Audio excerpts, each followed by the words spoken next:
அஸ்ஸலாமு அலைக்கும் வரஹ்மத்துல்லாஹி வபரகாத்துஹு. அல்ஹம்துலில்லாஹ் இன்னல் ஹம்துலில்லாஹி நஹ்மதுஹு வ நஸ்தஈனுஹு வ நஸ்தக்ஃபிருஹு வ நஊது பில்லாஹி மின் ஷுரூரி அன்ஃபுஸினா வ மின் ஸய்யிஆத்தி அமாலினா.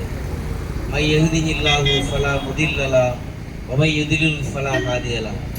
வ அஷ்ஹது அல்லா இலாஹா இல்லல்லாஹ் வஹ்தஹு லா ஷரீக லஹு வ அஷ்ஹது அன்ன முஹம்மதன் அப்துஹு வ ரசூலுஹு. அம்மா பஅத். யா அய்யுஹல்லதீன ஆமனு தக்குல்லாஹ ஹக்க துகாத்திஹி வ லா தமூதுன்ன இல்லா வ அன்தும் முஸ்லிமூன். இந்த வானங்களையும் பூமியையும் எல்லா படைப்புகளையும் படைத்து வளர்த்து பரிபக்குவப்படுத்தும் ஏக இறைவனாகிய அல்லாஹ்வை போற்றி புகழ்ந்தவனாக இங்கே கூடியிருக்கக்கூடிய உங்கள் மீதும் என் மீதும் ஏக இறைவனாகிய அல்லாஹ்வின் சாந்தியும் சமாதானமும் என்றென்றும் நின்று நிலவட்டுமாக என்ற ஒரு பிரார்த்தனையோடு, ஏன் இந்த முகமது நபியை நேசிக்க வேண்டும் என்ற தொடர் பிரச்சாரத்தை இன்றைய தினம் இங்கே முடுக்கிவிட்டிருக்கின்றோம். கண்ணியத்திற்குரிய அல்லாஹ்வுடைய நல்லடியார்களே, மாற்று மத சகோதர சகோதரிகளே, இந்த உலகத்தை படைத்த ஏக இறைவனாகிய அல்லாஹ் சுப்ஹானஹு வ தஆலா அவன் படைத்திருக்கக்கூடிய இந்த மனித சமுதாயம் நேர்வழி பெற்று வாழ வேண்டும் என்பதற்காக மனிதர்களிலிருந்து தூதர்மார்களை தேர்ந்தெடுத்து ஒவ்வொரு காலகட்டத்திலும் அனுப்பி வைத்தான். அதில் இறுதியாக வந்தவர்தான் முஹம்மது நபி ஸல்லல்லாஹு அலைஹி வஸல்லம் அவர்கள். இந்த தூதரை பற்றி ஒவ்வொரு நபர்களும் தெரிந்து கொள்ள வேண்டும். இவர் செய்த புரட்சி என்ன, இவர் செய்த சாதனைகள் என்ன, இவர் ஆன்மீகத்திலும் அரசியலிலும் எப்படி கோலோச்சி இருந்தார், இவர் எப்படி ஒரு குடும்ப தலைவராக திகழ்ந்தார், எப்படி ஒரு சமுதாய போராளியாக விளங்கினார், எப்படி சமுதாயத்தை ஒன்றுபடுத்தினார், எப்படி பிற மத மக்களோடு அன்போடும் பாசத்தோடும் நடந்து கொண்டார், எப்படி அனைவருக்கும் உதவி புரிந்தார் என்ற வாழ்க்கை வரலாறை நீங்கள் படிக்கும் பொழுது, வாழ்ந்தால் இவரை போல் வாழ வேண்டும், வாழ்ந்தால் இவரை போல ஒரு தூய்மையான வாழ்க்கையை வாழ்ந்து மன நிம்மதியோடு இந்த உலகத்தை விட்டு பிரிய வேண்டும் என்ற அந்த கொள்கைக்கு சொந்தக்காரர் தான் மாமனிதர் முகமது நபி ஸல்லல்லாஹு அலைஹி வஸல்லம் அவர்கள். இந்த மனித சமுதாயத்திற்கு இவரை அனுப்பியதை பற்றி இறைவன் தன்னுடைய திருமுறை குர்ஆனில் சொல்லுகின்றான். அல்லாஹ்வுடைய தூதரை பற்றி வரலாற்று அறிஞர்கள் சொல்லுகிறார்கள், முகம்மதுடைய உள்ளம் பரிசுத்தமாக இருந்தது, அவரை போல அவரை பின்பற்றக்கூடிய அந்த உத்தம சஹாபாக்களுடைய உள்ளமும் மிக தூய்மையான உள்ளமாக இருந்தது, மனித சமுதாயத்தில் சிறந்தவர்களாக திகழ்ந்தார்கள். அதனால்தான் குர்ஆன் என்று சொல்லக்கூடிய அந்த வகை செய்தியை பாதுகாக்கக்கூடிய பொறுப்பை அந்த நபித்தோழர்களுக்கு இறைவன் கொடுத்தான் என்று வரலாற்று ஆசிரியர்கள் நபிகளாரை பற்றியும் நபிகளாருடைய அந்த உத்தம தோழர்களை பற்றியும் இறைவனுடைய அந்த செய்திகளை பற்றியும் சொல்லி காட்டுகிறார்கள். லகது கானூ ஃபீ கஸஸிஹிம் இப்ரத்துல் உலில் அல்பாப். முன் வாழ்ந்த சமுதாயத்திற்கு அறிவுடைய மக்களாகி உங்களுக்கு அவரிடத்தில் மிகச்சிறந்த படிப்பினை இருக்கிறது என்று இறைவன் தன்னுடைய வேதத்தில் சொல்லி காட்டுகின்றான். ஒரு வரலாறை நாம் அறிய வேண்டும் என்று சொன்னால், முன்னாடி வாழ்ந்த அந்த மக்கள் எப்படி வாழ்ந்தார்கள், எப்படி தங்களுடைய கொள்கையை வகுத்து வாழ்ந்தார்கள், எப்படி மனித சமுதாயத்திற்கு பிரயோஜனம் அளிக்கக்கூடியவர்களாக வாழ்ந்தார்கள் என்பதை நீங்கள் வரலாறுகளை அறிந்தால்தான் உங்களுக்கு அது புரியும் என்பதை நீங்கள் விளங்கிக் கொள்ள வேண்டும். நபிகள் நாயகம் ஸல்லல்லாஹு அலைஹி வஸல்லம் அவர்களை எப்படி நீங்கள் நேசிக்க வேண்டும், ஏன் இவரை நேசிக்க வேண்டும் என்று இறைவன் தன்னுடைய வேதத்தில் சொல்லும் பொழுது, வல்லதீன ஆமனு அசத்து ஹுப்பலில்லா, மூமின்களை நீங்கள் அல்லாஹ்வை மூமின்கள் அல்லாஹ்வை அதிகமாக நேசிப்பார்கள். காலல்லாஹு வ ரசூலஹு அஹப்ப இலைஹி மிம்மா சிவாஹுமா. இந்த உலகத்தை காட்டிலும் உலகில் உள்ள மனிதர்களை காட்டிலும் அல்லாஹ்வையும் அவனுடைய தூதரையும் யார் அளவு கடந்து நேசிக்கிறார்களோ அவர்கள்தான் ஈமானுடைய சுவையை முழுமையாக பெற்றவர்கள் ஆவார்கள் என்று இறைவனுடைய தூதர் ஸல்லல்லாஹு அலைஹி வஸல்லம் அவர்கள் இறை தூதரை உயிருக்கு மேலாக நேசிக்க வேண்டும், உயிருக்கு மேலாக மதிக்க வேண்டும் என்பதை சொல்லி காட்டுகிறார்கள். நபிகளாரை பற்றி பலவிதமாக அவர்கள் எப்படி அவரை நேசிக்க வேண்டும், எப்படி பின்பற்ற வேண்டும் என்பதை ஹதீஸ்களில் நாம் பார்க்கின்றோம். அல்லாஹ்வுடைய தூதர் ஸல்லல்லாஹு அலைஹி சொல்லி காமிக்கிறாங்க, லா யுமினு அஹதுக்கும், நீங்கள் மூமின்களாக ஆகவே முடியாது, ஹத்தா அகூன அகப்ப இலைஹி மின் வாலிதிஹி வ வலதிஹி வன்னாசி அஜ்மாயின், நீங்கள் உலகத்தில் உள்ள மனிதர்களை காட்டிலும் உங்களுக்கு பிடித்த பொருட்களை காட்டிலும் அல்லாஹ்வை விடவும் அல்லாஹ்வுடைய தூதரை காட்டிலும் நீங்கள் என்ன செய்ய வேண்டும், இந்த அதாவது உலகத்தில் உள்ள பொருளாதாரங்கள் செல்வங்கள் அனைத்தை காட்டிலும் நீங்கள் நபிகளாரை உண்மையாக நேசிக்காதவரை நீங்கள் ஈமான் கொண்டவர்களாக ஆகவே முடியாது என்று நபிகள் நாயகம் ஸல்லல்லாஹு அலைஹி வஸல்லம் அவர்கள் என்னை அதிகமாக நேசியுங்கள், அதிகமாக விரும்புங்கள் என்று சொல்லி காட்டுகிறார்கள். அந்நபியு அவுலா பில் முஃமினீன மின் அன்ஃபுஸிஹிம், இந்த நபி உங்களுக்கு உயிரை விட மிக மேலானவராக இருக்கிறார் என்று இறைவன் தன்னுடைய திருமறையில் சொல்லி காட்டுகின்றான். அப்ப எந்த அளவுக்கு ஒரு மனிதர் மீது எல்லா மக்களும் அதிகமாக நேசம் வைக்க வேண்டும், பாசம் வைக்க வேண்டும், அவரை பின்பற்ற வேண்டும், அதில் தான் உங்களுக்கு மன நிம்மதி இருக்கிறது, அதில் தான் உங்களுக்கு கண்ணியமும் கௌரவமும் அதாவது மகத்துவம் கிடைக்கிறது என்பதை இறைவன் சொல்லி காட்டுகின்றான். சூரத்து தௌபாவில் அல்லாஹ் தஆலா சொல்லி காட்டுகிறான், 128வது வசனத்தில் சொல்லி காட்டுகின்றான், லகது ஜாவுக்கும் ரசூலும் மின் அன்ஃபுஸிக்கும், உங்களிலிருந்து ஒரு தூதர் வந்திருக்கிறார், அஸீஸுன் அலைஹி, அவர்கள் மீது அதிகம் அக்கறையும் பேரன்பும் கொண்டவராக இருக்கிறார், அனைத்தும் ஹரிசுன் அலைக்கும், நீங்கள் சிரமப்படுவது அவருக்கு மிகப்பெரிய பாரமாக இருக்கும், பில் முஃமினீன ரவுஃபுர் ரஹீம், நம்பிக்கை கொண்டவரிடம் பேரன்பு உள்ளவராகவும் பெரும் மதிப்பு மிக்கவராகவும் அவர் இருக்கிறார் என்று தங்களோடு வாழ்ந்த அந்த உத்தம சகாபாக்கள் மீது மிக அளவு கடந்த பாசத்தையும் நேசத்தையும் அவர்களுக்கு உதவி செய்யக்கூடிய மனப்பான்மை கொடுத்தவர்தான் இந்த முகமது நபி அவர்கள். அதனால்தான் உலகத்தில் வாழக்கூடிய 250 கோடி முஸ்லிம்களும் நாங்கள் இவர் உயிருக்கு மேலாக மதிக்கிறோம், உயிரை விட அதிகமாக நாங்கள் நேசிக்கின்றோம். இந்த முகமது நபி சொன்ன வார்த்தை தான், அஹப்புன் நாசி இலல்லா அன்ஃபஹு மின் நாஸ், அல்லாஹ்வுக்கு மிக பிடித்தமானவர்கள் யார் தெரியுமா, உங்கள் அல்லாஹ்விடத்தில் மிக சிறந்தவர்கள் யார் தெரியுமா, அன்ஃபஹு மின் நாஸ், யார் மக்களுக்கு அதிகமாக உதவி செய்கிறார்களோ, யார் மக்களுக்கு அதிகமாக பிரயோஜனம் அளிக்கிறார்களோ அவர்கள்தான் உங்களிலே சிறந்தவர்கள், அவர்கள்தான் அல்லாஹ்விற்கு பிடித்தவர்கள் என்று பெருமானார் ஸல்லல்லாஹு அலைஹி வஸல்லம் அவர்கள் ஒவ்வொரு மனிதனையும் ஒவ்வொரு முஸ்லிமையும் பிற மக்களுக்கு உதவ வேண்டும், பிற மக்களுக்கு அவருடைய மன அமைதி அவர்களுக்கு கொடுக்க வேண்டும், அவருடைய கவலைகளை போக்க வேண்டும், அவர்களுக்கு பொருளாதாரம் மூலமாகவும் நல்ல செய்திகளை சொல்வதன் மூலமாகவும் அவருடைய உள்ளங்களை குளிரச் செய்ய வேண்டும் என்பதை மிகுந்த ஒரு பண்பாக நமக்கு சொல்லி காட்டியிருக்கிறார்கள். அப்படிப்பட்ட அந்த இறைத்தூதர் செய்த ஏராளமான புரட்சியை நாம் பார்த்தோம். அப்படி அல்லாஹ்வுடைய தூதர் இந்த மனித சமுதாயத்தில் செய்த மிகப்பெரிய புரட்சி என்ன தெரியுமா, அந்த காலத்தில் கல்வி அறிவு இல்லாத அந்த மக்களை நபிகள் நாயகம் ஸல்லல்லாஹு அலைஹி வஸல்லம் அவர்கள் ஒரு சிறந்த சமுதாயமாக, கல்வியுள்ள சமுதாயமாக அவர்களை வார்த்தெடுத்தார்கள்.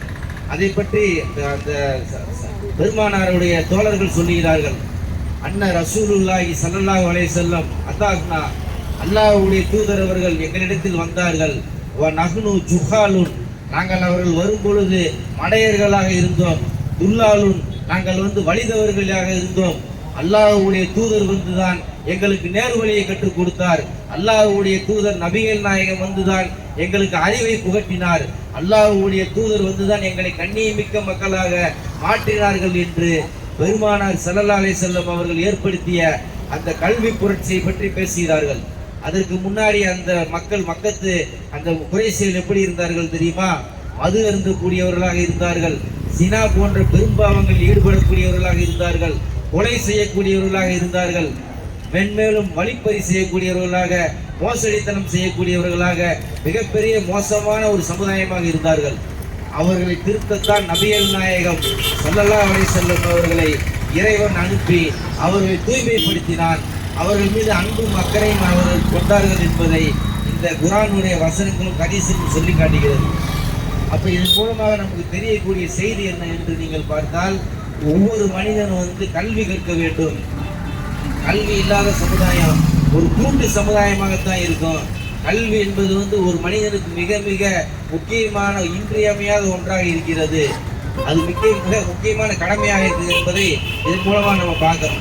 இந்த கல்வி இல்லாதனால தான் இன்னைக்கு மக்கள்கிட்ட பலவிதமான மூட பழக்க வழக்கங்களும், பலவிதமான அனாச்சாரங்களும், பலவிதமான இணை வைப்பு செயல்களும், பலவிதமான தனி மனித ஒழுக்கம் இல்லாத செயல்களும் ஏற்படுறதை நம்ம பார்க்குறோம்.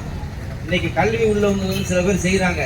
ஆனால் கல்வி அறிவு இல்லாத ஒரு சமுதாயம் வந்து எந்த ஒரு இடத்துல வந்து உயர்ந்த ஒரு பதவிக்கு போகவே முடியாது.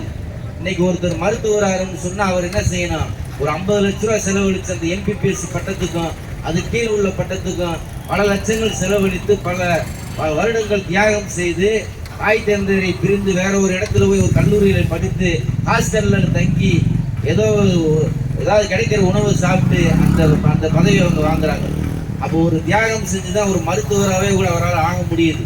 அதே மாதிரி ஆசிரியர் பணியாக இருக்கட்டும், வேற வேற கலெக்டராக இருக்கட்டும், IPS IAS இருக்கட்டும், எந்த ஒரு பணியில் அவர் இணையும் என்று சொன்னாலும் அவங்க வந்து கடினமாக வந்து தங்களுடைய மூளையை கசக்கி படிக்க வேண்டிய சூழ்நிலை இருக்கிறது. பணத்தை வாரி வாரி கொடுக்க வேண்டிய ஒரு சூழ்நிலை ஏற்படுது. அவ்வளவு பெரிய தியாகத்துக்கு பின்னாடி தான் அவருக்கு கல்வி என்று சொல்லக்கூடிய அந்த படிப்பு என்று சொல்லக்கூடிய வேலை என்று சொல்லக்கூடிய அந்த அந்தஸ்து கிடைக்க நம்ம பார்க்கிறோம். அதே போல ஒரு மனிதர் ஒரு ஆலிமா வாங்கணும், ஒரு ஆலிம்சா வாங்கணும்னு சொன்னா அவங்களும் 7 வருடம் 10 வருடம் நம்மளுடைய தாய் தந்தை குழந்தையெல்லாம் விட்டுட்டு வெளியூரில் போய் தங்கி படித்து பலவிதமான இன்னல்களை சந்தித்து பல தியாகங்களை சந்தித்து முடிந்து வந்த பிறகு அந்த ஆலிம் என்ற பட்டம் அவருக்கு கிடைக்கும். அப்போ இப்படிப்பட்ட அந்த கல்வி எதுக்கு ஒவ்வொரு மனிதன் கற்றுக்கிறாங்கன்னு சொன்னால் அதன் மூலமாக பிற மனிதர்களுக்கு பயன் அளிக்கணும். அதன் மூலமாக மனித சமுதாயம் வந்து நல்ல அறிவுள்ள சமுதாயமாக மாறணும். கூட்டு சமுதாயமாக இருக்கக்கூடாது, மூட நம்பிக்கை உள்ள சமுதாயமாக இருக்கக்கூடாது என்பதற்காகத்தான் நபிகள் நாயகம் அவர்கள் செய்த பல புரட்சிகளில் வந்து கல்வியை வந்து ஒரு புரட்சியாகவே செய்தார்கள். சஹாபாக்களுக்கு வந்து கல்வியை கற்றுக் கொடுத்தார்கள். உமர் ரலியல்லாஹு அன்ஹு அவர்கள் பாடத்தை கற்றுக்கொள்ளும் பொழுது அபூபக்கர் சித்திக்கு வேலைக்கு செல்வாங்களாம். அவர் ஒரு நாள் வேலைக்கு செல்லும் பொழுது உமர் எல்லாம் என்ன செய்வாங்க? கல்வியை கற்றுக்குவாங்க. உமர் எல்லாம் ஒரு நாள் வேலைக்கு போகும்போது அபூபக்கர் கல்வியை கற்றுக்குவாங்க. இப்படி வந்து மாற்றி மாற்றி அவங்க என்ன செய்வாங்க? ஒரு நாள் வேலைக்கு போக அவர் வந்து இவர் கல்வி பெற்ற கல்வி இவருக்கு சொல்லிக் கொடுக்க, இது மாதிரி கல்விக்கு முக்கியத்துவம் கொடுத்ததுனால தான் மிகச்சிறந்த உம்மத்தாக வந்து அந்த உம்மத்தை வந்து அல்லாஹ் தஆலா மாற்றணும். குன்தும் ஹைர உம்மத்தின் உஹ்ரஜத்துல் நாஸ், மனிதர்களுக்காக படைக்கப்பட்ட சமுதாயத்திலேயே மிகச்சிறந்த சமுதாயமாக நீங்கள் இருக்கிறீர்கள்.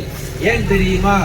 தஅமுருன பில் மஅரூஃபி வ தன்ஹவுன அனில் முன்கர், நீங்க வந்து நன்மையை மக்களிடத்தில் ஏவுகிறீர்கள், தீமையை விட்டு நீங்கள் தடுக்கிறீர்கள் என்று நபிகள் நாயகம் ஸல்லல்லாஹு அலைஹி வஸல்லம் அவர்களை பற்றியும் அவருடைய தோழர்களை பற்றியும் இறைவன் வந்து குர்ஆன்ல பேசி காமிக்கின்றார். அப்ப எப்படிப்பட்ட ஒரு சமுதாயம் அவங்க இருந்தாங்கன்னு சொன்னா கல்வியை போதிக்கக்கூடியவர்களாகவும் நன்மையை கொண்டு தீமையை தடுக்கக்கூடியவர்களாகவும் அதவே தன்னுடைய வாழ்நாள் பணியாகவே செய்தவர்களாகத்தான் அல்லாஹ்வுடைய தூதரும் சஹாபாக்களும் இருந்தான்னு பார்க்கிறோம். அதனால அல்லாஹ் தஆலா குர்ஆன்ல சொல்றான், முஸ்லிம்களுக்கு சொல்கிறான், முஸ்லிம் அல்லாத மக்களுக்கு நல்ல செய்திகள் இருக்கிறது. நீங்க வந்து இறைவனிடத்தில் வந்து பிரார்த்தனை செய்யுங்க. ரப்பி சித்னி இல்மா, இறைவா எங்களுக்கு மார்க்க கல்வி ஞானத்தை அதிகமாக தருவாயாக, எங்களுக்கு கல்வியை அதிகப்படுத்துவாயாக என்று ஒவ்வொருவரும் நீங்கள் கேளுங்கள் என்று இறைவன் தன்னுடைய திருமறையில் சொல்லி காட்டுகின்றான்.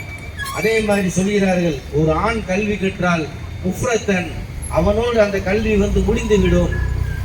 அதே நேரத்தில் ஒரு பெண் வந்து கல்வி பயின்றால் உம்மத்தன், அந்த சமுதாயத்திற்கே அந்த கல்வி வந்து பிரயோஜனம் அளிக்கும் என்று வரலாற்று ஆசிரியர்கள் வந்து கல்வியை பற்றி பதிவு செய்கிறார்கள். ஒரு பெண் வந்து மார்க்க கல்வியை கற்றுக்கொண்டால் அந்த குடும்பத்தில் உள்ள ஆண் பெண் தாய் தகப்பன் பிள்ளைகள் சொந்தக்காரங்க அண்டை வீட்டு அனைவருமே சீர்திருத்தி விடுவார்.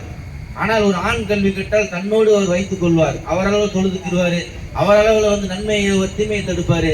ஆனால் பெண்களுக்கு வந்து அதிகமான அந்த கவனிப்பு இருக்கிறதுனால அவங்களுக்கு கீழே மக்கள் இருப்பதனால் பிள்ளைகள் இருப்பதினால் ஒரு பெண் கல்வியை கற்றுக்கொண்டால் அந்த குடும்பமே தலை சிறந்து விளங்கும், அந்த சமுதாயமே வந்து சிறந்து விளங்கும் என்பதை கல்வியாளர்கள் வந்து சொல்றாங்க. அப்ப எந்த அளவு கல்வி முக்கியத்துவம் நீங்க பாருங்க. நபிகள் நாயகம் ஸல்லல்லாஹு அலைஹி வஸல்லம் சொல்லி காட்டினார்கள், இதா மாத்தல் இன்சானு இன்கத்த அன்ஹு அமலுஹு இல்லா மின் ஸலாஸ், ஒரு மனிதர் இறந்து விட்டால் அவர் வந்து விட்டு சென்றதுல வந்து 3 மட்டுமே பின்தொடர்கிறது. அந்த 3ல ஒன்று வந்து இல்முன் யுன்த ஃபௌபிஹி, பயன் தரக்கூடிய கல்விதான் என்று பெருமானார் ஸல்லல்லாஹு அலைஹி வஸல்லம் சொல்லி காட்டுறாங்க. அப்போ ஒரு மனிதருக்கு வந்து கிடைக்கக்கூடிய மிகச்சிறிய விஷயம் பெரிய விஷயம் வந்து அவர் வந்து எந்த ஒரு கல்வியை பயனுள்ள கல்வியாக கற்றுக்கொள்கிறாரோ அதன் மூலமாக யாருக்கு வந்து விளக்கம் கொடுக்கிறாரோ, யாரை வந்து சீர்திருத்துகிறாரோ, யாருக்காக அவர் பாடுபடுகிறாரோ, யார் மூலமாக இவர் மூலமாக யார் நேர்வழி பெறுகிறார்களோ அதன் மூலமாக அவருக்கு வந்து மிகச்சிறந்த பரிசு இருக்கிறது என்பதை பெருமானார் செல்லம் சொல்லி காமிக்கிறாங்க. இறைவன் திருமறையில சொல்றான், கற்றவர்களும் கல்லாதவர்களும் சமமாகுவார்களா, பார்வையுடையவர்களும் குருடர்களும் சமமாவார்களா, இரவும் பகலும் சமமாகுமா என்று அல்லாஹ் தாலா வந்து ஒண்ணுக்கு ஒண்ணு வந்து ஒப்பீடு செய்யறான். எப்படி ஒரு குருடனும் ஒரு பார்வையும் சமமாவான், எப்படி ஒரு கல்வி கற்காத ஒரு மடையனும் எப்படி கல்வி கற்ற ஒரு அறிஞன் எப்படி சமமாக சிந்திச்சு பாருங்க. அப்ப அந்த கல்வி என்பது வந்து மிகப்பெரிய ஒரு ஆயுதமாக இருக்கிறது. இந்த அதிகார வர்க்கத்தை வந்து கீழ்ப்படுத்த வேண்டும் என்று சொன்னால், அவர்களுக்கு சரியான அடி கொடுக்க வேண்டும் என்று சொன்னால், ஒவ்வொரு ஏழையும் ஒவ்வொரு தாழ்த்தப்பட்டவர்களும் ஒவ்வொரு சமுதாயத்தில் உள்ள இளைஞர்களும் கல்வியை கற்று மிகப்பெரிய அந்தஸ்தில் இருக்க வேண்டும், பதவிகளில் அமர வேண்டும், ஆட்சியரில் அமர வேண்டும் என்பதை இந்த கல்வி என்ற ஒரு பண்பின் மூலமாக நம்ம பார்க்கிறோம். அதே மாதிரி நபிகள் நாயகம் ஸல்லல்லாஹு அலைஹி வஸல்லம் மட்டும் கிடையாது, இப்ராஹிம் என்று சொல்லக்கூடிய ஒரு ஒரு நபி என்ன செய்யறாங்க, அவங்க இறைவன்கிட்ட கேட்கிறாங்க, ரப்பி கல்வி ஹுக்குமன் ஃபிக்னி சாலிஹீன், இறைவா எனக்கு கல்வி ஞானத்தை வந்து நீ அதிகமாக ஆக்கு, என்னை வந்து சாலிஹான் நல்லவர்களுடைய சேர்த்து வை. முகமது நபி மட்டும் கேட்கல, அவருக்கு முன்னாடி வாழ்ந்த நபிமார்கள் பல நபிமார்கள் என்ன செய்யறாங்க, எனக்கு கல்வியை நீ கொடு, என்னை வந்து சாலியானவர்களை சேர்த்து வை, பின்னாடி வரக்கூடியவர்கள வந்து எனக்கு நற்பெயரை ஏற்படுத்து, இன்னும் பாக்கி எந்திருந்து சொர்க்கவாசிகள்ல ஒருவனாக நீ என்னை ஆக்கி என்று இப்ராஹிம் நபி அவர்கள் சொன்ன பிரார்த்தனை வந்து நம்ம வந்து குர்ஆன்ல பார்க்கிறோம். அப்போ ஒவ்வொரு நபிமார்களாக இருக்கட்டும், ஒவ்வொரு சகாபாக்களாக இருக்கட்டும், எந்த அளவுக்கு மார்க்கத்தை கற்பதுல வந்து எவ்வளவு ஆர்வம் காட்டினாங்கன்றதை வந்து நீங்க விளங்கிக்கங்க. அதே மாதிரி நபிகள் நாயகம் ஸல்லல்லாஹு அலைஹி வஸல்லம் சொல்லி காமிக்கிறாங்க, இந்த மார்க்க கல்வி வந்து கற்ற என்னென்ன சிறப்பு இருக்குன்னு பார்த்தீங்கன்னு சொன்னா, இறைவன் தன்னுடைய திருமறையை சொல்றான், இன்னமா யகுஷல்லாஹில் மின் இபாதிஹில் உலமா, உங்களில் யார் வந்து இறைவனை அஞ்சுவார்கள் தெரியுமா, உங்களில் யார் வந்து கல்வியை அதிகமாக கற்றிருக்காங்களோ, யார் வந்து மார்க்க ஞானம் பெற்றிருக்காங்களோ, அப்படிப்பட்ட அறிஞர்கள் தான் உங்களை அதிகமாக அல்லாஹ்வை அஞ்சக்கூடியன்னு சொல்றாங்க. அப்போ ஒரு மனிதனுக்கு வந்து மார்க்க கல்வி குர்ஆனுடைய அந்த ஞானம் இருந்தால் தான் இறைவன் எதை பற்றி இந்த குர்ஆன்ல சொல்றான், இந்த நரகத்தை பற்றி எப்படி பயப்படணும், மறுமை நாள் தான் என்ன, உலகத்தில் நம்ம எப்படி வாழணும், ஹராம் ஹலாலை எப்படி பேணணும் அப்படிங்கிறது வந்து அந்த மார்க்க கல்வியை கற்றுக்கொண்ட அந்த ஆலிம்களுக்கு தான் இருக்கும், அதை கற்றுக்கொண்ட அந்த தாய்களுக்கு தான் இருக்கும், பேச்சாளர்களுக்கு தான் இருக்கும், அதை எழுதக்கூடிய அறிஞர்களுக்கு தான் இருக்கும் என்பதை இறைவன் வந்து அந்த கற்றறிந்தவர்களுக்கு மட்டும்தான், அந்த இறையச்சம் உள்ள மக்களுக்கு தான் வந்து அதிகமான கல்வி ஞானம் இருக்கும் என்று இறைவன் சொல்லி காட்டுகின்றான். அதே மாதிரி நபிகள் நாயகம் ஸல்லல்லாஹு அலைஹி வஸல்லம் வேற ஒரு இடத்துல சொல்லி காமிக்கிறாங்க, அல்லாஹும்ம இன்னி அஊது பிக்க லா யன்ஃபக், இறைவா பயனற்ற கல்வியை விட்டு உன்னிடத்தில் நான் பாதுகாவல் தேடுகிறேன். ஒரு மனிதன் வந்து கல்வி கற்றுக்கொண்டால் அதை வந்து மக்களுக்கு பிரசன்டேஷன் பண்ணணும், பிற மக்களுக்கு எடுத்து சொல்லணும், தீமைகள் நடக்கக்கூடிய இடத்துல வந்து அந்த தவறுகளை எடுத்து சுட்டிக்காட்டி அந்த மக்களை நேர்வழிப்படுத்த வேண்டும், தொழுகை இல்லாத மக்களுக்கு தொழுகையை ஏவ வேண்டும், குடிகாரர்களிடத்திலிருந்து அந்த குடியை பற்றி அந்த கஞ்சா போன்ற போதை வஸ்துக்களை பற்றி எடுத்து சொல்லி அவரை வந்து சிறந்த மனிதனாக மாற்ற வேண்டும், அவருடைய குடும்பத்தாரை நீங்கள் பாதுகாக்க வேண்டும் என்ற உபதேசத்தை செய்ய வேண்டும். இப்படி அந்த மனிதர்கள் வந்து தான் கற்ற கல்வியை வீணாக்கி விடாமல் பயனுள்ள கல்வியாக மாற்றணும். கல்வியை கற்றுக்கொண்டு அவர்கள் சும்மா இருக்கக்கூடாது, வீணானவர்களாக மாறிவிடக்கூடாது, அறிவியலாக ஆகிவிடக்கூடாது. அந்த கல்வி பிற மக்களுக்கு எடுத்து சொல்லி அவர்களையும் நேர்வழிப்பட்ட ஒரு சமுதாயமாக மாற்ற வேண்டும்.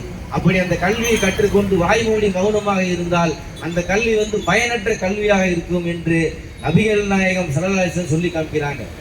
அதே மாதிரி அல்லாஹ்வுடைய தூதர் அவர்கள் இந்த கல்வியை பற்றி எவ்வளவு செய்திகளை சொல்லியிருக்கான்னு பாருங்க. ஒமை யுரீதுல்லாஹி பிஹி ஹைரன், யாருக்கு அல்லாஹ் தஆலா நன்மையை நாடுகிறானோ யுஃபக்கிஹு ஃபித்தீன், அவருக்கு மார்க்க ஞானத்தை அல்லாஹ் தஆலா கொடுத்து விடுகிறான் என்று பெருமானார் சொல்லி காமிக்கிறாங்க.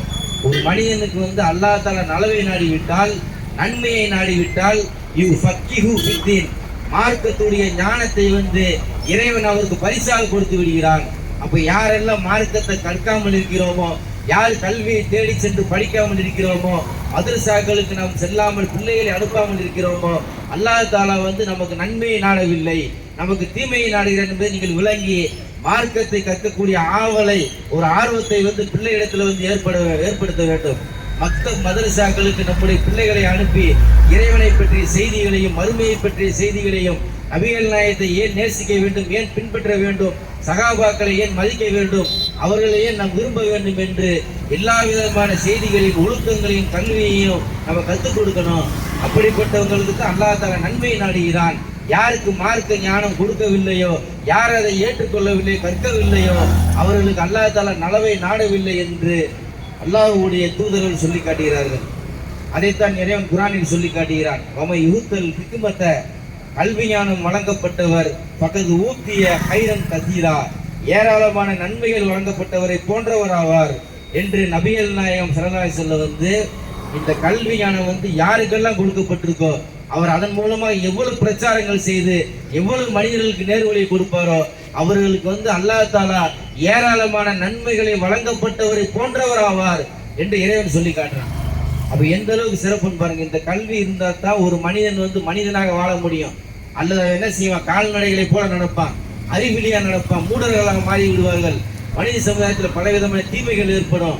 இந்த கல்வி எந்த அளவுக்கு மிக முக்கியமானது, மகத்துவமானது என்பதை சகாபாக்களுடைய வாழ்க்கையை நீங்க பார்த்தீங்கன்னு சொன்னா, சாலிம் ரலியல்லாஹு அன்ஹு சொல்லக்கூடிய ஒரு சகாபி, அந்த சகாபி என்ன செய்யறாங்கன்னு பார்த்தீங்கன்னு சொன்னா, ஹாமிலில் குர்ஆனை மனநமிட்டு அதை தன்னுடைய இருதயத்தில் சுமந்தவர் என்ற ஒரு பெயரை வாங்கக்கூடிய அளவிற்கு நபிகள் நாயகம் ஸல்லல்லாஹு அலைஹி வஸல்லம் அவர்கள் குர்ஆனை கற்று அதை எழுதி அதை மனதிற்குள் பதிய வைத்து அதை எடுத்து சொல்லக்கூடியவர்களாக, குர்ஆனை தொகுக்கக்கூடியவர்களாக அந்த இளம் வயது சகாபாக்களை உருவாக்கி இருக்கிறார்கள் என்று சொன்னால், அந்த சகாபாக்கள் எப்படியெல்லாம் அந்த குர்ஆனுடைய மகத்துவத்தை புரிந்து நபிகளாருடைய சுன்னத்தை விளங்கி எப்படியெல்லாம் இந்த மார்க்கத்திற்காக அர்ப்பணிச்சாங்க, நீங்க சிந்திச்சு பாருங்க.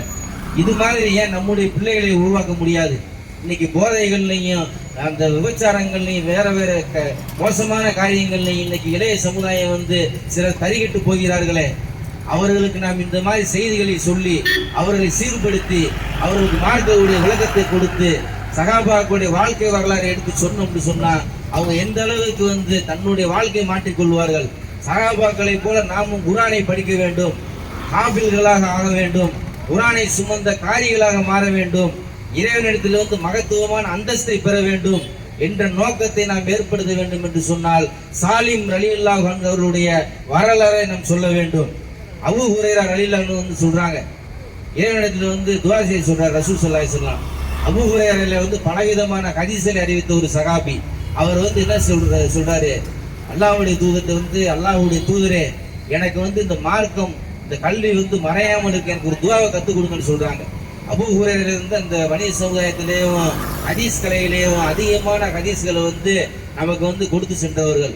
அந்த அபூ ஹுரைராவுக்கு ரசூலுல்லாஹ் சொல்லி காமிக்கிறாங்க, அஸ்அலுக இல்மன் லா யுன்ஸா, இறைவா மறக்கப்படாத கல்வியை இந்த அபூ ஹுரைராவுக்கு நீ கொடுத்து விடு என்று அல்லாஹ்விடத்துல நபிகள் நாயகம் ஸல்லல்லாஹு அலைஹி வஸல்லம் அவர்கள் துஆ கேட்க சொன்னவனே அதே மாதிரி சொல்றாரு, அஸ்அலுக இல்மன் லா யுன்ஸா, இறைவா அந்த கல்வியை நான் மறக்க கூடாது, நான் கற்ற கல்வி என்னுடைய உள்ளத்தில் நீ பதிய வைத்து விடு என்று அபூ ஹுரைரா ரலியல்லாஹு அன்ஹு அவர்கள் இந்த துஆவை கேட்டதுக்கு அப்புறம் எதுவுமே எனக்கு மறக்கவே இல்லை யா ரசூலுல்லாஹ் என்று அபூ ஹுரைரா பெருமிதமாக சொல்றார் என்று சொன்னார். அல்லாஹ்விடத்தில் கல்வியை நீங்களும் கேட்க வேண்டும், நாமும் அனைவருமே இந்த கல்வியை கற்க வேண்டும் என்ற ஒரு விஷயத்தை நீங்கள் புரிந்து கொள்ள வேண்டும். இறைவனுடைய தூதர் மேலும் சொல்லுகிறார்கள், தலபுல் இல்மி ஃபரீதத்தன் அலா குல்லி முஸ்லீம், கல்வி கற்பது என்பது ஒவ்வொரு முஸ்லீமுக்கு கட்டாய கடமையாகும் என்று பெருமானார் ஸல்லல்லாஹு அலைஹி வஸல்லம் சொல்லி காமிக்கிறாங்க. ஒவ்வொரு மனிதனும் நேர்வழியில வாழணும், வழி தவறி போய்விடக்கூடாது, அறியாமையில் மூழ்கி விடக்கூடாது, யாரிடமும் போய் ஏமாந்து விடக்கூடாது என்று சொன்னால் மார்க்கங்களை அவர் கற்க வேண்டும். உலகத்திற்கு தேவையான கல்வியும் அவருக்கு தேவை என்பதை நபிகள் நாயகம் ஸல்லல்லாஹு அலைஹி வஸல்லம் சொல்லி காமிக்கிறாங்க. தலபுல் இல்மில் ஃபரீதத்தன் அலா குல்லி முஸ்லீம், ஒவ்வொரு முஸ்லீமுக்கு கல்வி கற்பது கட்டாய கடமையாகும் என்று அல்லாஹ்வுடைய தூதர் சொல்லி காமிக்கிறாங்க. அதனாலதான் மார்க்கப்பற்று வளர்றதுக்காக இந்த கேள்விகளை கேட்டு பதில் சொல்லக்கூடிய அம்சத்தை சகாபாக்களும் அன்றைக்கு வாழ்ந்த யூதர்களும் அன்றைக்கு வாழ்ந்த கிறிஸ்தவர்களும் மக்கத்து குறைசிகளும் காபீர்களும் என்ன செஞ்சாங்க, நபிகளார்ட்ட கேள்விகளை கேட்டு பதிலை வாங்கினார்கள். அதுலதான் அல்லாஹ்வுடைய தூதர் சொல்றாங்க, ஃபஸ்அலு அஹ்ல திக்ரி இன் குன்தும் தஅலமூன், நீங்கள் மக்களை நீங்கள் அறியாதவர்களாக இருந்தால் வேத அறிவுடையவரிடம் நீங்கள் கேள்வி கேட்டு நீங்கள் தெரிந்து கொள்ளுங்கள் என்று அந்த விஷயத்தை ரசூலுல்லாஹ் சொல்றாங்க. அங்குள்ள யூதர்கள் கேள்வி கேட்கிறாங்க, அங்குள்ள முஸ்லிம்கள் கேள்வி கேட்கிறாங்க, சகாபாக்கள் கேள்வி கேட்கிறாங்க. ஃபௌக்கு குல்லுதி இல்மின் அலீம், ஒவ்வொரு அறிந்தவனுக்கு மேல் அறிந்தவன் இருக்கேன்னு அல்லாஹ் தஆலா செய்றான். கல்வி ஞானம் வந்து எல்லாருக்கும் ஒரே அளவு இருக்காது. ஒருவரை காட்டில் ஒருவர் சிறந்த அறிவாளியாக இருப்பார். இவருக்கு தெரிந்தது அவருக்கு தெரியாது, அவருக்கு தெரியாத ஞானம் வந்து இவருக்கு கொடுக்கப்பட்டிருக்கும் என்று எல்லா மனிதர்களுக்கும் வந்து அறிவு கொடுக்கப்பட்டிருக்கிறது. ஆனால் ஒருவரை காட்டில் இன்னொருத்தர் வந்து சிறந்தவராக இருப்பார் என்று சொல்லி இந்த கல்வி ஞானம் பெற்ற அந்த மக்களை பற்றி அல்லாஹ் தஆலா சொல்றான். ஒரு சகாபி வந்து கேட்கிறாரு, இதா சகலக இபாது அன்னி, என்னை பற்றி நபியை உம்மிடம் அவர்கள் கேட்கிறார்கள். இன்னி கரீப், நான் உங்களுக்கு நெருக்கமாக இருக்கிறேன், உங்களுடைய பிடரி நரம்பை விட நான் அருகாமையில் இருக்கிறேன் என்று நபியை நீங்கள் அந்த மக்களுக்கு சொல்லிவிடுங்கள் என்று அந்த சகாபாக்களாக இருக்கட்டும், யூதர்களாக இருக்கட்டும், கிறிஸ்தவ சகோதரர்களாக இருக்கட்டும், மக்களுக்கு குறைசிகளாக இருக்கட்டும், அவர்கள் கேள்வி கேட்கும் போது அல்லாஹ் தாலா வந்து நபிக்கு நீங்கள் இப்படி பதில் சொல்லுங்கள் என்று அல்லாஹ் தாலா கேள்வி கேட்டு பதில் சொல்கின்றான். அதுல ஒரு கேள்விதான், மாதா யுன்ஃபிகூன், நாங்கள் எதை செலவு செய்ய வேண்டும் என்று நபியே உங்களிடத்தில் கேட்கிறார்கள். புல், நீங்கள் சொல்லுங்கள், அல் அஃப்வ, உங்களுக்கு செலவு போக மீதமுள்ள பணத்தை நீங்கள் அல்லாஹ்வுடைய பாதையில் செலவு செய்யுங்கள் என்று நபியே நீங்கள் அவர்கள் சொல்லிவிடுங்கள் என்று அவர்கள் செலவு செய்யக்கூடிய தர்மத்தை பற்றி, தானத்தை பற்றி அவர்கள் கேள்வி கேட்டு நபிகளாரிடம் வந்து அவர்கள் கேள்வி கேட்டு பதிலை வாங்கி அதில் அமல் செய்யக்கூடிய மக்களாக அவர்கள் இருந்தார்கள். அப்ப எந்த அளவுக்கு மார்க்கத்தின் மீது பேராவல் கொண்டவர்களாக, பெருமிதம் கொண்டவர்களாக, மார்க்கத்தை கற்க வேண்டும் என்ற அந்த ஆசை உள்ளவர்களாக அந்த நபித்தோழர் இருக்கிறாங்க. நீங்க சிந்திச்சு பாருங்க. ஹம்ரி வல் மைசிரி, மது மற்றும் சூதாட்டத்தை பற்றி நபியே அவர்கள் உங்களிடத்தில் கேள்வி கேட்கிறார்கள். ஃபீஹிமா இஸ்முன் கபீர் வ மனாஃபியுல் லின்னாஸ், அதுல வந்து ஒரு சிறிய நன்மை இருந்தாலும் பெரிய தீமை இருக்கிறது, மனிதனுக்கு மிகப்பெரிய கேடு இருக்கிறது என்று நபியை நீங்க சொல்லுங்கன்னு சொல்லி அல்லாஹ் தஆலா சொல்றான். ஒரு மனிதர் வந்து மது குடிக்கிறதுனால வந்து என்ன ஒரு நன்மை இருக்குது? சின்ன ஒரு நன்மை கிடைக்குமா அவனுக்கு? மது குடிக்கக்கூடிய மக்கள்கிட்ட நீங்க கேட்டு பார்த்தீங்கன்னா அவங்க என்ன சொல்லுவாங்க? கைகால் வலியெல்லாம் போகும், உடல் அலுப்பெல்லாம் தீரும், எங்களுக்கு தூக்கம் வராமல் இருக்கிறதுனால கொஞ்சம் ஒரு பெக்கு போட்டால் தூக்கம் வரும்னு சொல்லுவாங்க. இது ஒரு சின்ன நன்மையா இருக்கலாம். ஆனா அந்த மது மூலமாக உங்களுக்கு சைத்தான் வந்து பலவிதமான தீமைகளை ஏற்படுத்துவான். சைத்தான் வந்து பகிரங்கமான எதிரியாக இருக்கிறான். சைத்தான் உங்களுக்கு துரோகம் செய்பவனாக இருக்கிறான். சைத்தான் உங்களை வெட்கக்கான செயல்களை செய்ய வைத்து உங்களை கேவலப்படுத்தி விடுவான், உங்களை அசிங்கப்படுத்தி விடுவான். அதனால் அந்த மதுவை பார்த்து நீங்க நெருங்காதீர்கள். இன்னமல் ஹம்ரு வல் மைசிரு வல் அன்சாமு வல் அஸ்னாபு ரிஜிசுல் மின் அமலி சைத்தான் வஜ்தனிபூஹு லஅல்லகும் துஃப்லிஹூன். மது மற்றும் சூதாட்டத்தை பற்றி நபியே உங்களிடம் கேள்வி கேட்கிறார்கள். அது இரண்டில வந்து மிகப்பெரிய தீங்கு இருக்கிறது. சிறிய நன்மை இருந்தாலும் அதிகமான தீங்கு இருக்கிறது. எனவே நீங்கள் இதை விட்டு நீங்கள் விலகிக் கொள்ளுங்கள். ரிஜிசுல் மின் அமலி சைத்தான், இந்த சைத்தானுடைய செயலை விட்டு நீங்கள் விலகிக் கொள்ளுங்கள். லஅல்லகும் துஃப்லிஹூன், இதன் மூலமாக நீங்கள் வெற்றி அடைவீர்கள் என்று இறைவன் சொல்லி காட்டுறான். ஏன் அப்படின்னு சொன்னா, சைத்தான் வந்து நீங்க மது அருந்திட்டீங்கன்னு சொன்னா தொழுகையை தடுப்பதன் மூலமாக உங்களுக்கிடையே வந்து சண்டையை மூட்டிவிட்டு பகைமையை, குரோதத்தை ஏற்படுத்தி உங்களை கொலைகாரனாக கூட ஆக்கி விடுவார். அதனால நீங்க வந்து இந்த ரெண்டின் பக்கம் நீங்க போகாதீங்க, சைத்தானுடைய அருவருக்கத்தக்க செயல் என்று அந்த சகாபாக்கள் கேள்வி கேட்கும் பொழுது அல்லாஹ் தஆலா வகி செய்து இறக்கி அவங்களுக்கு வந்து தெரியப்படுத்துறான். இதுதான் கல்விங்கிறது. ஒரு விஷயத்தை தெரியாட்டி வெக்கம் இல்லாம நம்ம என்ன செய்ய, கூச்சப்படாம அந்த மார்க்க அறிஞரிடத்துல, அந்த தாய்க்கள் இடத்துல, அந்த ஆலிமல் இடத்துல வந்து நம்ம கேட்டு தெரிந்து கொள்ள வேண்டும். மார்க்கத்தை கற்றுக்கொள்வதில் வந்து அன்சாரி பெண்களுக்கு வெட்கம் ஒரு தடையாக இருந்ததே இல்லை என்று நபிகள் நாயகம் ஸல்லல்லாஹு அலைஹி வஸல்லம் வந்து மதீனாவில் வாழ்ந்த அந்த அன்சாரி பெண்களை பற்றி சிறப்பித்து சொல்கிறார்கள். அதே மாதிரி எஸ்அலூனக அனில் ஜிபால், மலைகளை பற்றி நபியே அவர்கள் உன்னிடத்தில் கேட்கிறார்கள். நீங்கள் சொல்லுங்கள், என்னுடைய இறைவன் மறுமை நாளில் அதை தூள் தூளாக ஆக்கி விடுவான், இந்த மலையை வந்து இடம்பெற செய்து விடுவான், அதை வெடிக்க செய்து விடுவான் என்று மலைகளை வந்து இந்த பூமி அசையாமல் இருக்க முளைகளாக நாம் பொருத்தி இருக்கிறோம், பூமி ஆனாமல் இருக்கிறதுக்காக நாம் அமைத்திருக்கோம் சொல்லி அல்லாஹ் தஆலா வந்து குர்ஆன்ல வந்து எடுத்து சொல்றான். வயஸ்அலூனக அனல் மஹீல்லி, மாதவிடாய் பற்றி நபிகள் அவர்கள் உங்களிடத்தில் கேட்கிறார்கள். அது வந்து ஒரு மாதந்தோறும் பெண்களுக்கு வரக்கூடிய ஒரு திரவம் என்று நீங்கள் சொல்லிவிடுங்கள் என்று சொல்லி இறைவனிடத்தில் வந்து எந்தெந்த கேள்வியை மக்கள் கேட்கணுமோ, எந்தெந்த விஷயத்துல வந்து மக்களுக்கு தெளிவு கொடுக்கணுமோ அதையெல்லாம் அல்லாஹ்வுடைய தூதரிடத்துல வந்து அந்த மக்கள் கேட்டு அல்லாஹ் தஆலா வந்து நபிக்கு அந்த வகி செய்தியை அனுப்பி அதன் மூலமாகத்தான் அந்த சமுதாயம் வந்து கல்வி அறிவு இல்லாத மூட சமுதாயங்கள், அந்த சமுதாயம் மிகப்பெரிய ஒரு சிறந்த சமுதாயமாக மாறியது என்பதை நீங்கள் விளங்கிக் கொள்ள வேண்டும். வயஸ்அலூனக அனி ரூஹ், உயிரை பற்றி நபிகள் நாயகத்துக்கு வந்து அவர் கேட்கிறாங்க. அந்த உயிருடைய ஞானம் வந்து எனக்கு கிடையாது, உயிர் என்பதை பற்றிய ஞானம் வந்து அல்லாஹ்விடத்தில் மட்டும்தான் இருக்குது.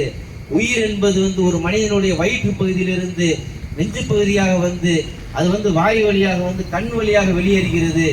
அதனால தான் ஒரு மரணிச்ச ஒரு ஜனாசாவை நீங்கள் போய் பார்த்தீங்கன்னு சொன்னால் கண்ணு திறந்த நிலையில் இருக்கும். அந்த கண் திறந்த நிலையில் ஏன் இருக்குன்னு சொன்னால் தன்னுடைய உயிர் பறிக்கப்பட்டு போவதை வந்து அந்த ஆத்மா பார்த்துக்கிட்டே இருக்குன்னு சொல்லி நபிகள் நாயகம் ஸல்லல்லாஹு அலைஹி வஸல்லம் வந்து அந்த உயிர் பற்றிய அந்த செய்திக்கு வந்து விளக்கமாக சொல்லி காமிக்கிறாங்க. அப்போ எந்த அளவுக்கு வந்து ஒவ்வொரு செய்திகளையும் ஒவ்வொரு விஷயங்களையும் அல்லாஹ்வுடைய தூதர் வந்து எவ்வளவு கல்வியை வந்து அந்த மக்கள் கொடுக்குறாங்க பாருங்க. அதனால சகாபாக்கள் சொல்றாங்க, இன்னைக்கெல்லாம் ஆசிரியர் தினத்தை வந்து நம்ம வருஷம் தூரம் கொண்டாடுறோம். நான் இந்த ஆசிரியராக இருந்தால் நான் கல்வி கட்டுறேன், இன்னைக்கு நான் வந்து காலேஜில் ஒரு ப்ரொஃபஸராக இருக்கிறேன், நான் பெரிய பெரிய ஸ்கூலில் வந்து ஹெட் மாஸ்டராக இருக்கிறேன், நான் வந்து சயின்ஸ் டீச்சராக இருக்கேன், கணக்கு வாத்தியாராக இருக்குன்னு சொல்லி நம்ம பெருமிதமாக பேசுகிறோம். அதனால் ஆசிரியர்களுக்கு வந்து அன்பளிப்பு செய்யறோம், ஆடை வாங்கி கொடுக்குறோம், உணவளிக்கிறோம். ஆசிரியர் வந்து இன்னைக்கு கொண்டாடுறதுக்கே தமிழ் சமுதாயத்தில் வந்து ஒரு நாளை ஒதுக்கி இருக்கிறாங்க. ஆனால் சகாபாக்கள் சொல்கிறாங்க, இந்த உலகத்திலே வந்து நபிகள் நாயகத்தை விட மிகச்சிறந்த ஒரு ஆசிரியரை நாங்கள் பார்த்ததே கிடையாது. அல்லாஹ்வுடைய தூதர் அவர்கள் அப்படி எங்களுக்கு பாடம் நடத்துவார்கள். ஒரு தடவை 20 இளைஞர்களை கொண்ட ஒரு கூட்டம் வந்து சகாபாக்கள் வந்து ரசூலுல்லாஹ்ட்ட போறாங்க. போய் வந்து பாடம் கத்துக்கிற போறாங்க. அல்லாஹ்வுடைய தூதர்கிட்ட வந்து கொஞ்ச நாள் பாடம் கத்துக்கிட்டு அவங்க வீட்டுக்கு செல்லும் பொழுது அவங்க என்ன செய்றாங்க, மனக்கவலையோடு சென்றாங்களா. நபிகள் நாயகம் வந்து எங்கள்கிட்ட அந்த அளவுக்கு அன்பு பாசத்தை எங்களுக்கு செலுத்தினாங்க, எங்கள் மீது அதிகமாக அக்கறை கொண்டவங்களாக இருந்தாங்க, அவர்களை விட்டு பிரியாத அளவிற்கு எங்கள் மீது பாசத்தை நேசத்தையும் பொழிந்தார்கள். இது மாதிரி ஒரு ஆசிரியரை நாங்கள் பார்த்தது கிடையாது என்று சொல்லக்கூடிய அளவிற்கு அல்லாஹ்வுடைய தூதர் அவர்கள் மார்க்க கல்வியை வந்து அந்த இளைய சமுதாயத்துக்கு வந்து அழகான முறையில் சொல்லி கற்பித்திருக்கிறார்கள். இதுதான் நபிகள் நாயகத்தை வந்து நாம் ஏன் நேசிக்க வேண்டும், ஏன் இந்த நபி வந்து இந்த அளவுக்கு உலகத்தில் பேசப்படக்கூடிய ஒரு பொருளாக இருக்கிறார், ஏன் இந்த நபி வந்து இவ்வளவு முஸ்லிம்கள் வந்து தங்களுடைய உயிருக்கு மேலாக மதிக்கிறார்கள், உயிருக்கு மேலாக நேசிக்கிறார்கள். நபிகளாரை பற்றி யாராவது பேசிவிட்டால் அவர்களை ஏன் எதிர்க்கிறார்கள், நபிகளாரை பற்றி ஏதாவது சொல்லிவிட்டால் ஏன் இவர்கள் வந்து விமர்சனம் செய்கிறார்கள், ஏன் அந்த மக்களை வந்து எதிர்த்து களமாடுகிறார்கள், ஏன் பொதுக்கூட்டத்தை நிகழ்த்துகிறார்கள் என்று நீங்கள் பார்த்தால் அல்லாஹ்வுடைய தூதர் செய்த புரட்சி வந்து மகத்தான ஒரு புரட்சியாக இருக்கிறது. அதே போல யூசுப் அலைஹிஸ்ஸலாத்து வஸலாம் என்று சொல்லக்கூடிய ஒரு நபி என்ன செய்கிறார், சிறையில் வந்து சில காரியங்களுக்காக அவர் சொல்ற ஒரு சூழல் ஏற்படுது.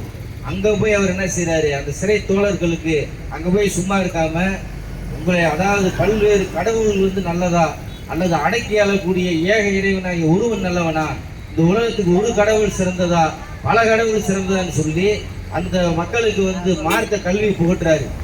ஒரு உலகம் இருந்துச்சுன்னா ஒரு கடவுள் தான் இருக்கணும். ஒரு ஊருக்கு வந்து 2 சேர்மனோ அல்லது 3 சேர்மனோ இருந்தால் அந்த ஊர் வந்து நிம்மதியாக இருக்க முடியுமா? இவர் ஒரு கருத்தை சொல்லுவார், அவர் ஒரு கருத்தை சொல்லுவார், இன்னொருத்தர் வேற ஒரு கருத்தை சொல்லுவார். ஒரு மாநிலத்துக்கு வந்து 2 முதலமைச்சர் இருந்தாலே பலவிதமான சண்டை சச்சரவு ஏற்படுது, அரசியல் மாற்றங்கள் ஏற்படுகிறது. ஒரு கல்லூரிக்கு வந்து 2 முதல்வர் இருந்தால் அவங்களுக்குள்ள கருத்து ஏற்படுது. அது மாதிரி வந்து யூசுப் அப்படி கேட்குறாங்க, இந்த உலகத்துக்கு வந்து இது பல்வேறு கடவுள்கள் சிறந்ததா அல்லது அடக்கி ஆளக்கூடிய ஒரு இறைவன் சிறந்தவனா என்று தன்னுடைய வாலிப வயதில் வந்து அந்த யூசுப் அலைஹிஸ்ஸலாம் வந்து அந்த மக்கள் பிரச்சாரம் செய்ததை நம்ம பார்க்குறோம். அப்போ நபிமார்களாக இருக்கட்டும், சகாபாக்களாக இருக்கட்டும், சாலிஹீன்களாக இருக்கட்டும், அறிஞர் பெருமக்களாக இருக்கட்டும், இந்த மார்க்க கல்வியை வந்து ஒவ்வொரு மனிதருக்கும் அவருக்கு எந்தெந்த செய்தி தேவைப்படுதோ, எந்தெந்த செய்தியை சொன்னால் அவருடைய அறிவு வந்து மேம்படுமோ, அவருடைய மனத்தனங்கள் மாறுமோ, அதற்கு தகுந்தாற் போல தாவா பணிகளை செய்து நல்ல நல்ல அரும்பணிகளை செய்து இறைவனுக்கு பிடித்தமான ஒரு மக்களாக மாறி இருக்கிறாங்களே. சகாபாக்கெல்லாம் தங்களுடைய குழந்தைகள் வந்து எப்படி வளர்ந்துட்டாங்க பாருங்க. நம்மளாம் நம்ம குழந்தைய எதுக்கு வளர்ப்போம்? நம்ம பையனை வந்து நல்லா படிக்க வச்சா அதன் மூலமாக பெரிய பெரிய வேலை வாய்ப்புக்கு போயிட்டா லட்சமாக கையில் சம்பளம் வரும், அதன் மூலமாக நம்ம வந்து ஒரு வசதியான வாழ்க்கையை நம்ம வாழலாம், அதன் மூலமாக நம்முடைய வருமானத்தை பெருக்கலாம், அதன் மூலமாக நம்ம சொத்துக்களை வாங்கி போடலாம், அதன் மூலமாக சமுதாயத்தில் பெரிய அந்தஸ்து அடையலாம் அப்படின்னு தான் நம்முடைய ஆண் பெண் பிள்ளைகளுக்கு வந்து நம்ம உலக கல்வியை நம்ம வந்து கற்றுக் கொடுப்போம். ஆனால் சகாபாக்கள் வந்து திருமணம் செய்தார்கள், சகாபாக்கள் தங்களுடைய மனைவிமாரோடு வந்து இல்லறம் செய்தார்கள். இமாம் புகாரி பதிவு செய்கிறார், நபிமார்களும் சகாபாக்களும் என்ற ஒரு தலைப்பட்டு பதிவு செய்கிறார். நபிமார்கள் திருமணம் செய்தார்கள், சகாபாக்கள் திருமணம் செய்தார்கள், நபிமார்களும் சகாபாக்களும் அவர்களுடைய மனைவிமார்களோடு இல்லறம் செய்தார்கள். எதற்காக தெரியுமா? இந்த மார்க்கத்தை வந்து மக்களுக்கு பரப்ப வேண்டும். ஃபீ சபீலில்லாஹ், அல்லாஹ்வுடைய பாதையில் வந்து நாங்கள் பயணிக்க வேண்டும். குன்னா குன்னா நுகாமிலு அலா புகூரினா, தங்களுடைய முதுகுகளில் வந்து மூட்டை முடிச்சுகளை சுமந்து வேர்வையை சிந்தி சிந்தி சம்பாதித்தார்கள். அந்த பொருளாதாரத்தை வைத்து தங்களுடைய பிள்ளைகளை வளர்த்தார்கள். எதற்காக தெரியுமா? சபீலில்லா, அல்லாஹ்வுடைய பாதையில் அந்த மக்களை அனுப்புவதற்காக, அல்லாஹ்வுடைய மார்க்க பிரச்சாரத்தை மக்களிடத்தில் செல்வதற்காக அந்த மக்களை வந்து புறம் போட்ட தங்கங்களாக அந்த சகாபா பெருமக்கள் வார்த்தெடுத்தார்கள் என்று இமாம் புகாரி ரஹ்மத்துல்லாஹி அலைஹி அவர்கள் பதிவு செய்கிறார்கள் என்று சொன்னால், நமக்கு இதுல எவ்வளவு பெரிய பாடமும் படிப்பினையும் ஒரு முன்மாதிரி நீங்க சிந்திச்சு பாருங்க. அப்ப நம்முடைய நோக்கம் எல்லாம் இந்த கல்வியை, நாம் பெற்ற அந்த கல்வியை, நாம் பெற்ற இந்த இன்பத்தை எல்லா மக்களும் கொண்டு போய் சேர்க்க வேண்டும். யாரெல்லாம் விதி பற்றி நம்பிக்கை இல்லாமல் இருக்கிறார்களோ, யாரெல்லாம் விதியை சரியாக புரிந்து கொள்ளாமல் இந்த உலக வாழ்க்கையில் கிடைக்கக்கூடிய அந்த வேதனையும் சோதனையும் துன்பத்தினையும் தற்கொலை முடிவெடுக்கிறாங்களோ, அவங்களுக்கெல்லாம் போய் இந்த மார்க்க கல்வி எனக்கு சொல்லணும். இறைவன் ஒருத்தர் இருக்கிறான், இந்த வேதனை சோதனைலாம் அப்பப்போ வந்து போகும், அதனால நீங்க மனம் சோர்ந்து விடாதீர்கள். வலா தகினு வலா தகுசனு அன்துமுல் அல்லாஹ்வுடைய இன்பத்துமே, நீங்கள் கவலைப்படாதீர்கள், சோர்வடையாதீர்கள். நீங்கள் மூமின்களாக இருந்தால் நீங்கள் தான் உயர்ந்தவர்கள், சிறந்தவர்கள் இறைவன் சொல்லுகிறானே. இது பற்றிய வசனங்களை எடுத்து நீங்கள் முஸ்லிம்களுக்கும் முஸ்லிம் அல்லாத தொப்புள் கொடி சொந்தங்களுக்கும் அவர்கள் கவலை அடையும் போது, அவர்கள் வாழ்க்கையை வந்து விரக்தி அடையும் பொழுது, தன்னுடைய உயிரை மாய்த்து கொள்ள நேரிடும் பொழுது, சைத்தானை வந்து அவர்களை வலையை விரிக்கும் பொழுது, நீங்க அவங்களுக்கு அழகான முறையில் தாவா பிரச்சாரத்தை செஞ்சீங்கன்னு சொன்னா, அவரும் வந்து இந்த மார்க்கத்தை ஏற்றுக்கொள்ளக்கூடியவராக, நேர் வழியில் பயணிக்கக்கூடியவராக, மறுமையில் சொர்க்கத்தை அடையக்கூடியவராக, உலகத்தின் நல்ல மனிதராக வாழ்வதற்கு இந்த கல்வி வந்து மிக முக்கியமான ஒரு ஆயுதமாக இருக்கிறது. அதைத்தான் சகாபாக்கள் செஞ்சாங்க. இந்த இந்தியாவில் வந்து இன்னைக்கு 20 கோடி முஸ்லீம்கள் வாழ்ந்து கொண்டிருக்கிறோம். இப்போ நாங்கள்லாம் அரபு நாட்டில் வந்தோமா? நாங்கள்லாம் ஒரு காலத்தில் வந்து உங்களோடு வாழ்ந்த ஒரு சமுதாயமாகத்தான் இருந்தோம்.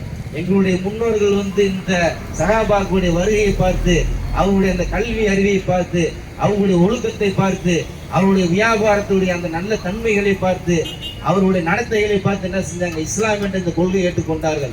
அதன் மூலமாக கல்வி மக்கள்கிட்ட பரவியது.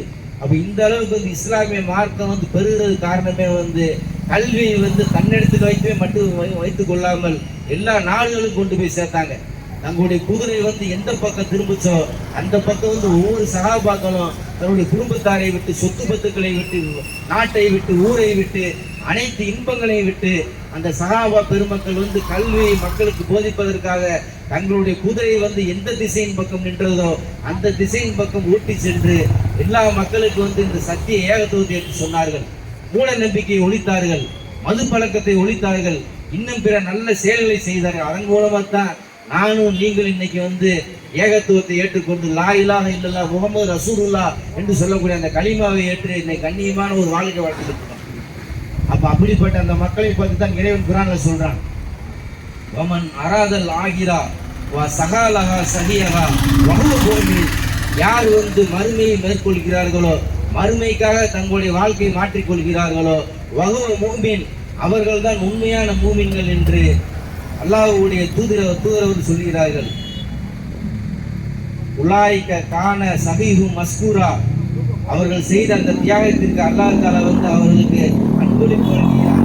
வகானல்லாஹ ஷாக்கிரன் அலீமா, அல்லாஹ் தஆலா அவர்கள் செய்த அந்த தியாகத்திற்கும் அர்ப்பணிப்பிற்கும் பரிசுகளை வழங்குகிறான் என்று நபிகள் நாயகம் ஸல்லல்லாஹு அலைஹி வஸல்லம் சஹாபாக்களை பற்றி சொல்றாங்க.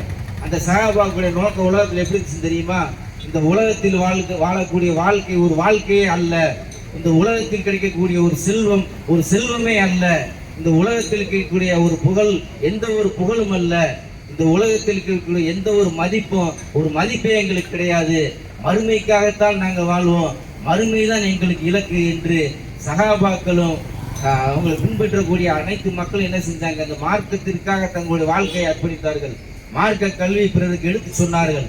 அதனால தான் நபி ஸல்லல்லாஹு அலைஹி வஸல்லம் வந்து தன்னுடைய மருமகனார் அலி ரலியல்லாஹு அன்ஹு பார்த்து சொன்னாங்க, அலியே ஹைரும் மின் ஹுமூரி நாஸ், உங்கள் மூலமாக ஒரு மனிதருக்கு இறைவன் நேர்வழி காட்டுவது என்பது சிவப்பு நிற ஒட்டகைகள் உங்களுக்கு கிடைப்பதை காட்டில் சிறந்ததுன்னு சொன்னாங்க.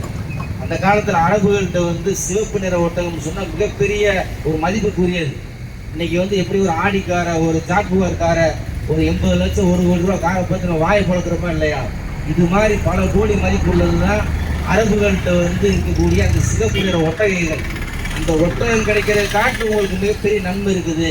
இந்த அழைப்பு பணியை வந்து நீங்க அதிகமாக இங்கே செய்யுங்கன்னு சொல்லி சகாபாக்களுக்கு நபிகள் நாயகம் ஸல்லல்லாஹு அலைஹி வஸல்லம் வந்து அந்த ஆர்வத்தை ஊட்டினதுனால அந்த மக்கள் வந்து கல்வி அறிவில் தேர்ச்சி பெற்றவர்களாக இருந்தார்கள். எந்த ஒரு விஷயத்தையும் எந்த ஒரு டவுட்டையும் நபிகள் இடத்துல கேள்வி கேட்டு அதில் வந்து அவங்க பதில் பெற்று அதில் வந்து நல்ல ஒரு செய்திகளை பின்பற்றக்கூடிய மக்களாக இருந்தார்கள். ஒழுக்கம் உள்ளவர்களாக அந்த கல்வி அவர்களை மாற்றியது. மனிதர்கள்ட்ட வந்து அன்பையும் பாசத்தையும் செலுத்தக்கூடிய அந்த கல்வி அவர்கள் கற்றார்கள். எல்லா மனிதர்கள் சமமாக மதிக்கக்கூடிய கல்வியை நபிகள் புகழ்த்தினார்கள். எல்லா மனிதர்கள் வந்து சமம் தான், தீண்டாமை என்பது இஸ்லாத்தில் கிடையாது என்ற அந்த ஏகத்துவ உயர்ந்த கொள்கையை வந்து இந்த கல்வி மூலமாக நபிகள் என்ன செஞ்சாங்க, அந்த அரபுகுல மக்களுக்கு போதித்தார்கள். இன்னைக்கு இந்த கல்வியை எடுத்து சொல்லக்கூடிய எல்லா ஆலிம்களும் உலமாக்களும் ஹாஃபில்களும் காரிகளும் இதன் மூலமாக எத்தனையோ பழங்குடியின மக்களை வந்து அழைப்பு பணி செய்து அவர்களும் ஒரு நல்ல மனிதர்களாக நல்ல இஸ்லாமியர்களாக இன்றைக்கு வாழ்ந்து கொண்டிருக்கிறார்கள். எத்தனையோ மக்கள் இன்னைக்கு பாருங்க, குரானை எடுத்து படித்து அவங்களாவே படித்து என்ன செய்றாங்க, இஸ்லாத்தை நாங்கள் ஏற்றுக்கொள்கிறோம், இது மிகச்சிறந்த நல்ல மார்க்கமாக இருக்குன்னு சொல்லி அந்த கல்வியை வந்து இன்னைக்கு நிறைய இஸ்லாம் அல்லாத மக்களுக்கு எல்லாம் கொடுக்குறாங்க. ஆனால் முஸ்லீம்கள் சில பேர் என்ன செய்றாங்க, குரானை எடுத்து படிக்காமல் நாம் இருக்கிறோம், குரான் எங்களுக்கு புரியவில்லை என்று சபை கட்டுகிறோம். எவ்வளவு பெரிய தவறான ஒரு வார்த்தை. இந்த குரான் மூலமாக மக்களுக்கு வந்து நேர்வழி பெறணும், மக்கள் வந்து அறியாமை இந்த அந்த தீயிலிருந்து வெளியே வரணும்னு சொல்றதுக்காகத்தான் அல்லாஹ் தஆலா என்ன செய்யறான், இந்த குரானை வந்து நம்ம மனித சமுதாயத்துக்கு அருளினோம். இதுல வந்து நிறைய அறிவுரைகள் இருக்கிறது, அறிவுள்ள மக்களுக்கு நிறைய செய்திகள் இருக்கிறது என்று இறைவன் வந்து குரான்ல சொல்றான். ஒமா எத்தக்குரு இல்லா ஊருல் அல்பாப், அறிவுள்ளவர்களை தவிர வேற யாரும் சிந்திப்பது கிடையாது, சிந்திக்கிறவங்களுக்கு மட்டும்தான் இந்த வேதம் வந்து நேர்வழி காட்டும் என்று இறைவன் தன்னுடைய திருமறையில சொல்லி காட்டுகின்றான். அப்போ ஒரு சமுதாயம் வந்து நல்ல சமுதாயமா மாறணும்னு சொன்னா கல்வி இல்லாத இடத்துல வந்து கல்வியை கற்றுக்கொள்ளக்கூடிய அந்த சபைகளை நாம் ஏற்படுத்த வேண்டும். கல்வி கற்றுக் கொடுக்கக்கூடிய பள்ளிக்கூடங்களை, மதரசாக்களை, மதரசாக்களை நாம் ஏற்படுத்த வேண்டும். அதனால அல்லாஹ் தஆலா சொல்றான், இன்னல்லாஹ லா யுகையிரு மா பி கௌமின், எந்த ஒரு சமுதாயம் தன்னுடைய நிலையை மாற்றிக்கொள்ளவில்லையோ ஹத்தா யுகையிரு மா பி அன்ஃபுஸிஹிம், அந்த சமுதாயத்துடைய அந்த தீய நிலையை அல்லாஹ் தஆலா மாற்றவே மாட்டான்.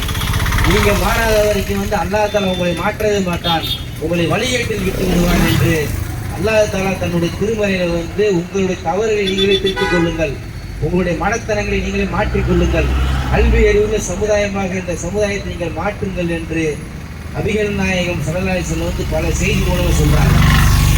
அபுல் ஹசன் நக்வின்னு சொல்லக்கூடிய ஒரு அறிஞர் சொல்றாரு, ஒரு மஹல்லாவில் நடக்கக்கூடிய மக்தபு மதரசா என்று சொல்லக்கூடிய மார்க்க கல்வி வந்து எந்த சமுதாயத்தில் வந்து மக்கள் பயன்படுத்தவில்லையோ அந்த சமுதாயத்தில் வாழக்கூடிய அந்த இளைஞர்கள் மெட்டீரியலிசவாதியாக, கடவுள் மறுப்பு கொள்கைவாதியாக அவர்கள் மாறிவிடுவார்கள், இறைவன் பக்கம் அவர் செல்ல மாட்டார்கள் என்று அபுல் ஹசன் நக்வின்னு சொல்லக்கூடிய ஒரு அறிஞர் வந்து அவருடைய வாழ்க்கை வரலாறுல பதிவு செஞ்சிருக்கிறார். அப்போ அந்த கல்வியை வந்து நம்ம கொடுக்காம போயிட்டோம்னு சொன்னால் அந்த இளைஞர்கள் வந்து வளர்ந்து வரும்போது மடமைவாதிகளாக மாறி விடுவார்கள். இறைவனை பற்றிய அறிவு இல்லாமல் சொன்னால் அவங்களுக்கு வந்து நாத்திகராக கூட அவங்க போய் விடுவாங்க. அதே மாதிரி பல தீமைகளை செய்கிறதுக்கு வந்து அந்த கல்வி இல்லாத ஒரு காரணமாக அமைந்து விடுகிறது. எனவே கல்வி என்று சொல்லக்கூடிய புரட்சியை நபிகள் நாயகம் ஸல்லல்லாஹு அலைஹி வஸல்லம் அவர்களும் உத்தம சகாபாக்களும் அவர்களுக்கு பின்னாடி வந்த தாபீன்கள், தபு தாபீன்கள், நல்லடியார்கள், ஹதீஸ்களை, மேதைகள் எப்படி இந்த சமுதாயத்திற்கு பிரயோஜனம் அளித்தார்களோ, எப்படி கிதாபுகளை எழுதி மக்களுக்கு கொடுத்தார்களோ, எப்படி உரைகளை நிகழ்த்தினார்களோ, அதே போல இந்த மனித சமுதாயத்திற்கு முஸ்லிம்களுக்கும் முஸ்லீம் அல்லாத தொப்புள்குடி சொந்தங்களுக்கும் கல்வியை புகட்டக்கூடிய பணியை நாம் அனைவரும் சேர்ந்து செய்ய வேண்டும் என்று கூறி, இதனால் தான் நாங்கள் முகமது நபியை உயிருக்கு மேலாக நேசிக்கிறோம், அவருடன் நாங்கள் மறுமையில் சொர்க்கத்தில் இருக்க ஆசைப்படுகிறோம் என்ற செய்தியை முத்தாய்ப்பாக சொல்லிக்கொண்டு என்னுடைய உரைக்கு திரையிடுகிறேன். வாஹிர் தாவானா அனில் ஹம்துலில்லாஹி ரப்பில் ஆலமீன். அஸ்ஸலாமு அலைக்கும் வரஹ்மத்துல்லாஹி வபரகாத்துஹு.